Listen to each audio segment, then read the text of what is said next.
Hi, I'm Marnie McBean. This is Uninterrupted Canada. This is new for all of us. I'm a three-time Olympic champion from the sport of rowing. Tokyo 2020 is going to be my 10th Olympic Games, and I'm going in the role of chef de mission. Over to you, Rosie. My name's Rosie MacLennan. I'm two-time Olympic champion for trampoline. Tokyo will hopefully be my fourth games. Alysha here, one-time Olympian, was hoping for my second this year at the 2020 Tokyo, and yeah, that's me. I'm Phylicia George, track and field athlete and bobsledder. I've been to 3 Olympic Games. Tokyo is going to be my 4th Olympic Games. Yeah. I know back in February, the whole COVID-19, the coronavirus started affecting me. I was supposed to go to Tokyo for my second site visit. You know, as chef de mission, I try to familiarize myself with everything. But already a lot of China had started closing down. So my travel started getting affected back in February and started cutting back on trips to go in to visit teams and stuff like that and competitions. But I'm wondering with you guys, where and when did it start affecting you?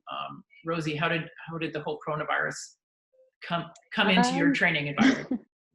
I mean, we started seeing it affect some of the international athletes, like the Chinese athletes, back in February at the World Cup. Our next World Cup was actually supposed to be in northern Italy and Brescia, which is obviously currently the epicenter of it. So I think as we got closer, we were questioning if that was even going to happen, and then finally got word that it was going to get canceled. And I guess as things started closing down in Ontario and the schools shut down, my coach shut my gym down, and kind of been getting creative ever since. And I think for me, it was the first time I was in France in February. I was doing a little, I guess, European tour, about 6 meets, and you could kind of tell like it was just very different. The streets were a little bit more dead. You could tell it wasn't the same energy as like exciting to be there. People were a lot more kind of held back. And you also notice people weren't like shaking hands or doing their normal like double kiss that Europeans do. So I got back probably February 25th is when I got back from Europe. And that kind of went downhill from there. I think for me, the first time I realized that this could have been an issue was we were supposed to have World Indoors this year, and it was going to be in Nanjing, China, and that got canceled or postponed till next year. And that was the first time I kind of realized, and that was in February, where I realized, okay, this is actually probably a little bit more serious than I realized. And I'm currently training in Finland, and I was in Toronto for a recovery week. And the day that I was traveling was the day that Trump announced the US ban. And it's kind of like, I feel like the world kind of like exploded at that point, where everybody kind of put everybody on high alert. And then all the borders closed, so then I wasn't able to fly back to Finland. And so kind of being stuck here, working with my coach remotely, and just like Rosie said, getting super creative about workouts in the house. Now, I know we totally get the reason why we're doing this now. We're like totally on board. But I remember as an athlete, there's a lot of like geopolitical change going on. And I remember thinking I would get really upset that, you know, politics was affecting my sport. Now we're going to get to the point where, you know, we're going to express how, I think we are anyways, how on board we are for this. But when that was first happening back in February, was it annoying? Were you like, why is this affecting sport for me? Or were you right away on board that this is real and this is going to come into our own backyard? Rosie? I mean, obviously, because our World Cup was supposed to be in Italy and northern Italy, like right where it's hitting pretty hard right now. And we were starting to hear a lot of stories coming out of there. And I think that's when I really started to pay attention. Plus my brother-in-law is a doctor. And so he was kind of just telling us what he knew. And I think pretty early we knew that it was going to affect us. We knew it was going to get to Canada, but it was just kind of like a matter of wait and see. So my coach and I actually chatted probably a month and a bit ago about what would happen and what he might do in terms of closing the gym and what his plan was, and kind of tried to carve out the best training plan we could in light of that. And so I think I got on pretty aware pretty quickly, and tried to learn as much as I could and just stay focused on what I could control and see when it happened to come this way. Yeah, I think for me, I think kind of the same as Rosie. It was like one of those kind of real moment when it started like the first case got to DC, and I was like, okay, how did it get all the way from China to DC already? That was kind of like a reality check for me on how quick it was spreading. And then we really didn't want to think. I think my coaches and I were like, we probably will get through World Indoors in Nanjing, and then they'll come us back. But a lot of my parents and a lot of people that were close to me were like, well, what's the point of risking going all the way there? And then if you have to be quarantined for 2 weeks coming back from World Champs, then why are you going to go do that? But I mean, in my athletic mind, I was like, I'm going, I'm competing, I want to wear Canada on my chest. Like, I had no ifs, ands, or buts at that point. And then kind of like, then the facilities started closing and the borders, and that kind of like just, I really didn't like, it hit me before, but it really didn't like hit me until like the borders were closed and things like that, and we were stuck in isolation. And just getting creative and getting, you know, I'm very, very thankful that I've done everything I can. We got those raised runways, and I'm still going right from the track right home. I'm not going to grocery stores. I got enough food for 2-3 weeks. It's just been a really, really different kind of lifestyle. Definitely not what I thought was going to be our start to our new decade, and a powerful year. Phylicia, before we get to you, Alysha, and I'm going to ask Phylicia the same question because Rosie, I think you may have already said you're in Toronto, or I just know that. But Alysha, where are you right now?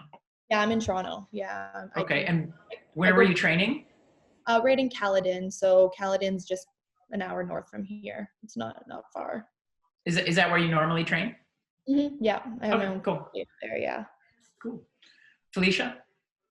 Well, I'm currently in Toronto, Okay. but like I said, I was training in Finland. But for the question before, I think for me, actually, when I was in Finland, I feel like I've been living in this like bubble. Like, I don't watch the news a bunch. I've been pretty off of social media a good bit.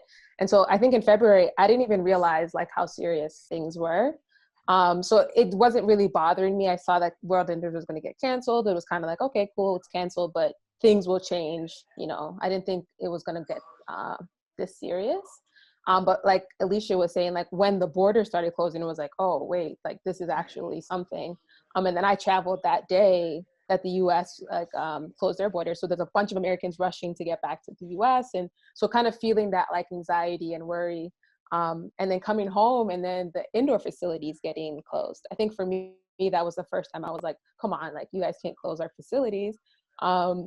And kind of feeling a little bit anxious about that. But then as it kind of started progressing, starting to see how serious it was, you kind of let go of that a little bit and start to see that it's important to, you know, it's about being a community and protecting, you know, everybody throughout this.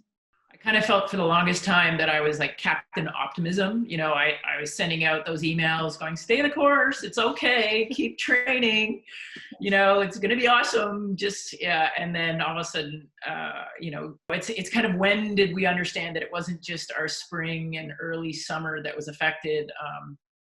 You know, I remember kind of thinking, I was, you know, looking at either my newspaper, which I'm afraid to touch now, or my, like, watching the news or the social media that came in and the stats. And someone was like, well, Italy, we're going to be the next, like, Italy's coming kind of thing. Hopefully it's not. But then I was getting pretty worried. I was dishing out a whole lot of hooey to you guys, and had to start thinking about when I could be addressing that this was going to affect the Olympics. And I'm wondering, you know, sticking with the order, but Rosie, when did you transfer the thought of that this was affecting, you know, these competitions, and your gym was closed, to this was going to last long enough that it was going to be really stepping on the toes of Tokyo 2020 in July?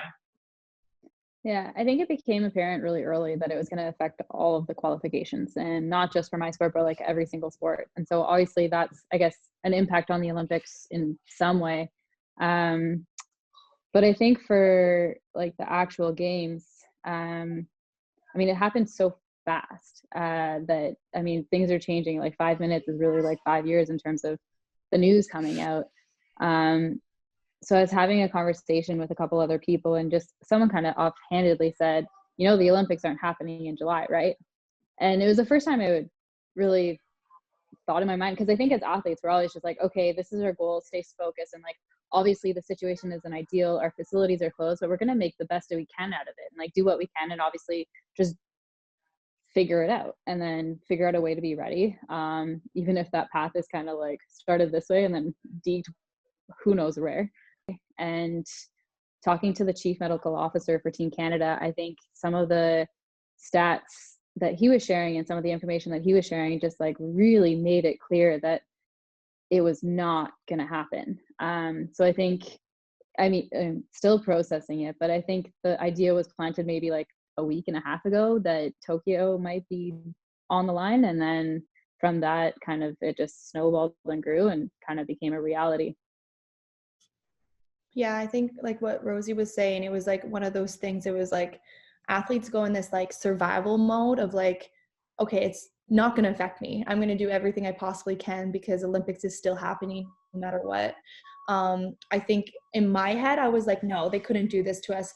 Probably the amount of times that everyone's facilities are closed is what they're going to postpone it. So I said in my head, I was like, there's no way that they make us jump in July because we're out of facilities now for 2 weeks. How do they expect us to go to the Olympics and compete when they're telling everybody to stay at home? Because when we compete, that's our job, you know, and that's where it kind of like was really hard for me as an athlete to kind of like, I feel like, I don't know about you guys, but when it's an Olympic year, like you're kind of like on your toes all year, like everything, you're making sure you're doing everything right, eating, you know, everything is like. Yeah, you're already a germaphobe, right? Like it's like, don't get sick, don't get injured. And so for me, like any little thing that was happening, so, okay, now what we call it over here, the Olympic hub or the East hub, it got closed. So I called my coach right away. What kind of weights do we have at Bolton? What can we buy? What can we order? What can we get? Like I just kept going into survival mode until Sunday night when the COC made the decision for us. And that kind of hit hard. So do I relax or do I still stay on my toes? Because in my head, I'm like, I think my first tweet was that like, it sounds so bad, but my first tweet was, anybody want to get married? Because that's just my mentality. Like I want to represent Canada, but I want to compete because I put so much time and effort into my training every single day that I want to be at the Olympic Games. And that's kind of how like my process was survival mode. Well, to be fair, we want you at the Olympic Games too. We were making that decision to make sure you did get to the Olympic Games. Good job on resilience, Phylicia.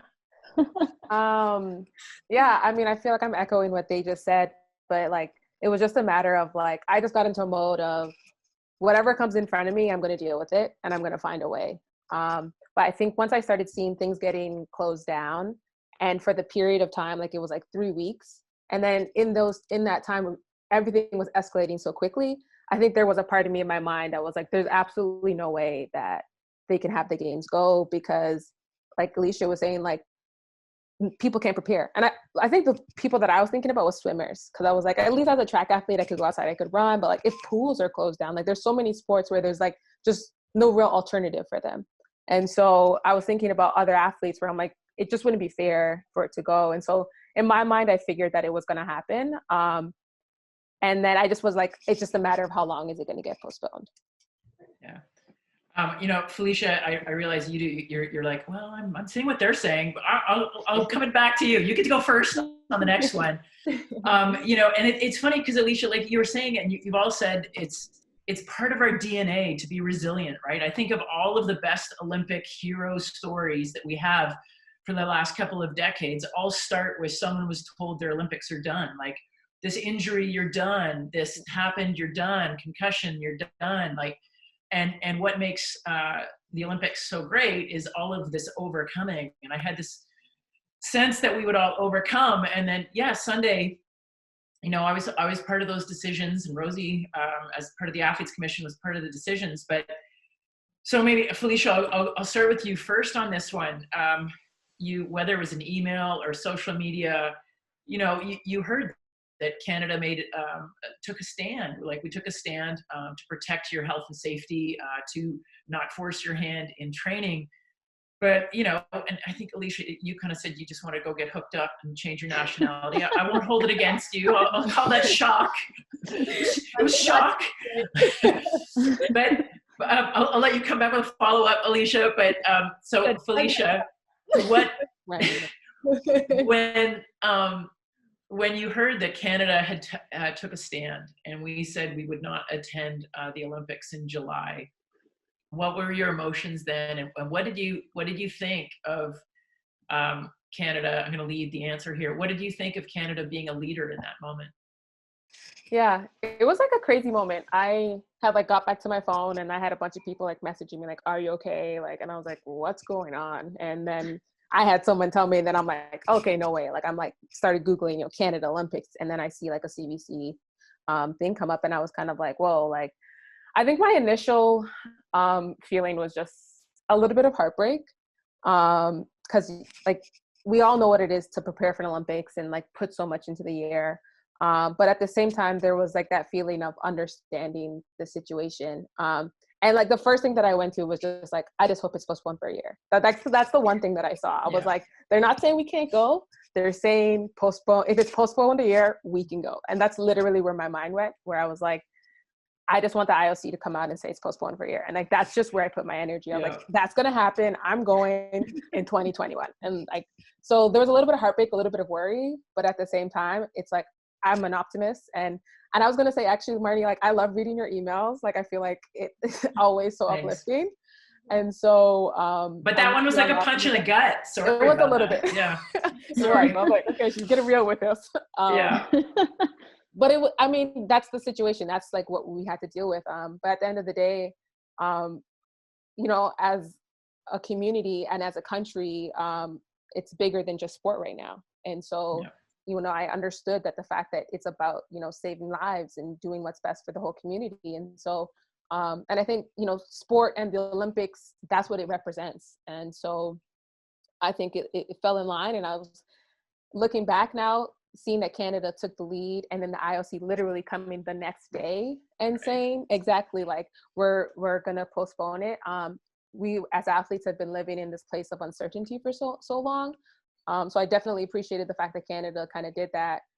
And then to see that it actually got postponed and an answer was given, I think it worked out well. Yeah. I'm just going to, like, Alysha, before, I don't know, can't remember which corner you're supposed to be in here. But so Phylicia, like, it was really hard to communicate with you guys, right? Because I know athletes don't check their emails like habitually. And the email that I sent out came with this crazy, like the subject line is that Team Canada's not going. Like we needed people to look at that email. And, and definitely people were reaching out on social media first. It was really hard. We tried so hard to tell the athletes first. And people were like, how come you didn't? I was like, well, we can't put it on Twitter and still control the message. So it warms my heart that you eventually got to the emails, but we did try to get to you first. It just doesn't work that way anymore. Everything else is faster than email. Alysha, what did you feel when you heard the news? Yeah, I was kind of the same as Phylicia, but my reaction was crazy because I got the text and the emails and all that. Not your email, but just like people. It was somewhere. My grandparents sent me emails before I knew. So that was like my grandparents don't Ouch. They send emails. Wait, I'm in a category with your grandma. Grandma's above you because I got hers first, so it was weird. Okay, it's fair. Nano wins. And I'm like one of those people, I do social media and I like it, and that's how I make another income. But how Canada put it in the title is what freaked me out. I didn't really believe when people texted me and stuff, but they put Team Canada will not be sending a team to Tokyo 2020. And in my head, like I go right into, wait, so at all? I didn't go into the article yet. It was just the headlines. And so I was taken off guard, like, so now I have to wait another 4 years or 5 years to compete in 2024. Like, no way. There's no way. And then that's when I went into survival mode. Okay, what can I do to compete at 2020? And then once I read it, it made a lot more sense. And that's where I find as Team Canada and the COC, they had to make that decision based on travel and if it was healthy and safe for athletes to travel all the way to Japan. And it's not. At this point in stage, it is not. But then I also all saw the side of IOC. The Friday before that Sunday, I got an email and a survey from World Athletics and IOC about whether we should cancel it, keep Mhm. it, or postpone it. So I kind of knew in the back of my mind that they were stepping in the right direction. Yeah. If they're reaching out to see, because at the end of the day, like, you're trying to make as many people as happy as possible, and it's hard to make everyone happy. So many different, it should have done this way, or it would have been better this way. So I wasn't as mad at COC than some. I know some athletes were like, why did they make that decision for us? I kind of already knew in the back of my head, because I got that email on the Friday night, that they were probably going to postpone it 3 months or a year, depending on what they came about on that survey. So, we have to remember too, the IOC is not dealing with one country where the COC is. The IOC is dealing with every single country in the world, and finding 16 days that's the best, that doesn't interfere with other sports. Like, we want our shine, and if it's delayed 3 months from the Olympics, well, that's right in NFL and NHL season. So we don't want that. We want our own shine. We want our own spotlight, and that's why I feel that the IOC came back the day after we kind of put the step forward, and they kind of left the blank of has to happen before the end of summer 2021, which is, I think we pushed them to do that, which is incredible too, because now it puts our mind at ease, puts our training at ease. Now we know we have that extra year to prepare and get ready. Well, it's not even the extra year to prepare, right? It's the not the lost moments immediately before the games, right? It's about the lost training now. Like the swimmers, like, they're not even in a pool, like Phylicia said. It's like everyone else gets to do something similar. Rosie, you had everyone else is getting stuff in their inbox. You were actually waiting for the email to come into your inbox because you knew you were part of a decision. What did that night feel like for you? It was really stressful. I mean, I think, like, being part of the athlete commission, there's like 12 of us, 4 of us are active summer athletes that would be directly impacted by this decision. And I think all of us, when we heard there was something coming from the IOC, were hoping that it was news of postponement. And because there was so much uncertainty, because so many athletes, not only in Canada, but like across the world, didn't have access to facilities. And like, it's really hard to focus on peak performance, A, from your living room, but B, when there is a global pandemic going on. And like, just like everyone else, we want to do our part. And I think it became, like, in the conversations with the athlete commission and the chief medical officer and the COC, like, what they were sharing was like pretty shocking in terms of the trends and the like the trajectory, and just like it became very clear that July wasn't an option, but also like we had to give the Canadian athletes some clarity, some like solidity, and because we were, again, like, we go into like, okay, we're going to figure this out. We have to be ready July 24th. But that also was not only putting us at risk, but like our families at risk, our communities at risk. And I think it just became more and more clear that we had to do our part. We had to step back and be part of this Team Canada of 37 million, and not be focusing on high performance. Now is not the time to focus on high performance. And I think even though we were all really clear that this was the right decision, we don't know how athletes are going to react, obviously. So it was really stressful, and I really hoped that A, the IOC would step in and make the right decision, B, that the athletes would understand. I'm really grateful that the IOC didn't make us wait 4 weeks to figure out if Canada was going to get the chance to compete.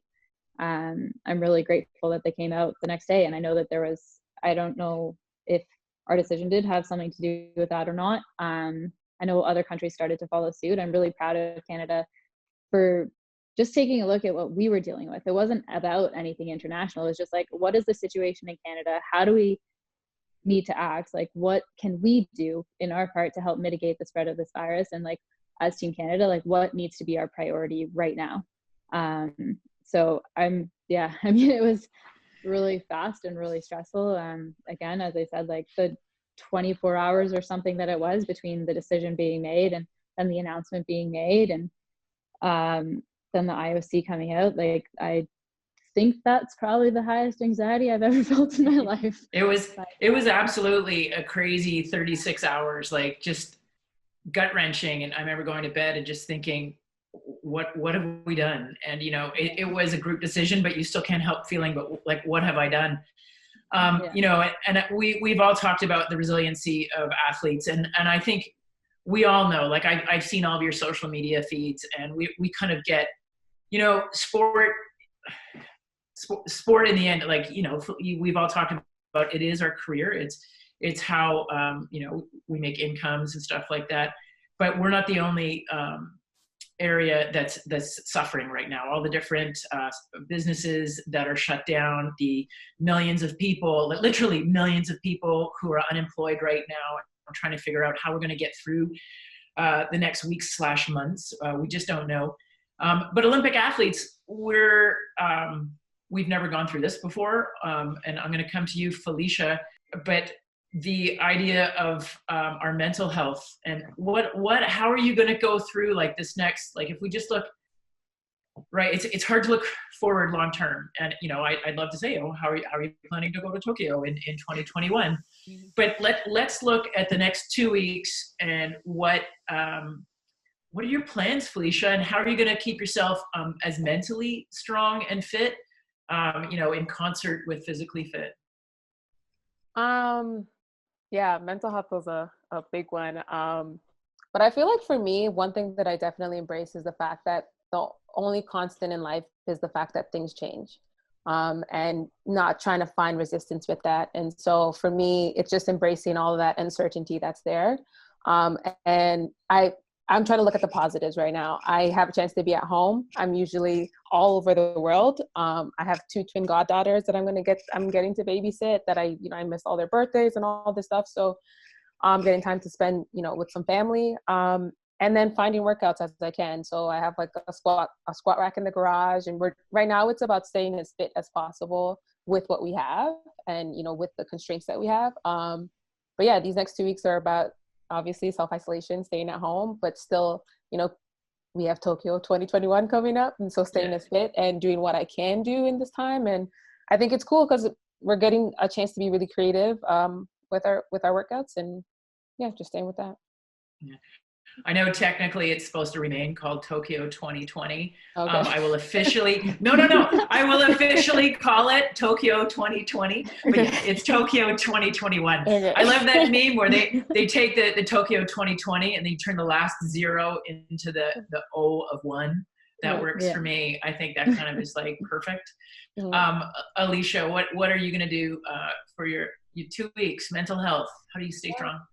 I think that's like the number one, and that's what I figured out. I got better as an athlete the happier I was off the track.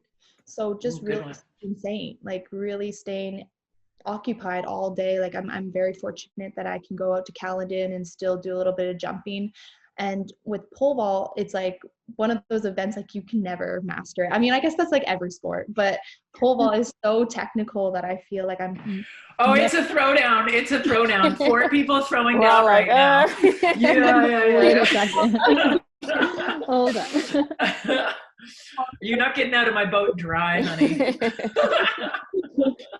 But with pole, and that's the thing, and I really feel like as a 25-year-old, the average of like a peak for a vaulter is 28, 30, you know? So if I could like use this year to get a year ahead, I'm going to do that. And so doing little drills and having fun and being confident on the runway is what I want to get. I want to be able to pick up a pole, not warmed up, not nothing, and just run down and still a goal that I've always had as a pole vaulter, and I haven't accomplished that yet.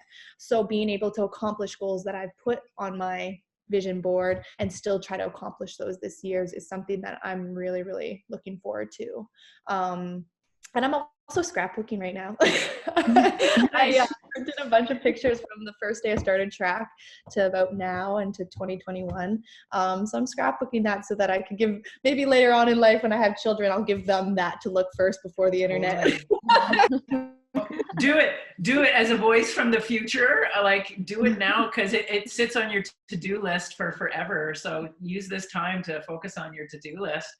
Rosie, 2 weeks, for the next 2 weeks, mental and physical health. Yeah. I think, right now it's not really necessarily about setting long-term goals, just kind of focusing on short-term, because I mean, who knows what's going to happen in 2 weeks. But it's going to give me a chance to, I guess, like do a bit more rehab on some injuries, like get really healthy, try and get really strong, get really stable, and help with my power. Each day I'm definitely going to imagine my routines, try and keep the feeling of flipping at least. But yeah, I think it's also just like being able to take a step back, do some meditation, take a deep breath, take a walk, hang out with my husband a little bit more. Oh, that guy. Yeah, that guy. I don't know, just try and take it day by day, and try and, again, now that there is some certainty, or maybe put a little bit of routine back into my day, because I certainly haven't had that in the last couple weeks. And just stay active and do what I can from home, obviously. Well, but, I think this is kind of awesome. I know for me, I have a 4.5-year-old daughter, and she just thinks it's awesome to have both her moms hanging out with her. So like you said, Phylicia, the family time points are huge right now. I think it's kind of in a sense a spring, probably early summer, that we're never going to get back, and Isabel, our daughter, is going to remember pretty fondly. And I'm enjoying this moment right now. I feel like I'm like arm's length from my computer, which means I'm within 6 feet of 3 other people.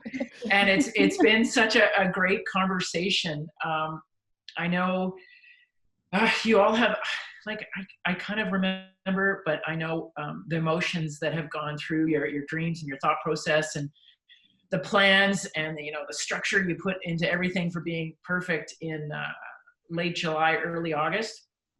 No one could have predicted this, but I think, I'm really proud of you guys and all of Team Canada, who are really embracing the decisions you're making are about the bigger Team Canada. I've seen you tweeted out a lot, Rosie, that we're 37 million strong. We're not a team of 400 plus. We're like coast to coast to coast right now. And, the fact that we're doing this is just our part as one cog in the whole Canadian chain for lowering the curve and hopefully coming through this. So I'm personally, like everyone, looking forward to when the infection rate gets low enough that we can all come out and you can play. Come out and play, like jump and hurdle and bounce in fresh air and with people around. And thanks so much for this conversation. I've really enjoyed having the chance to chat with you guys. It's been uninterrupted. Thank you. Thank you.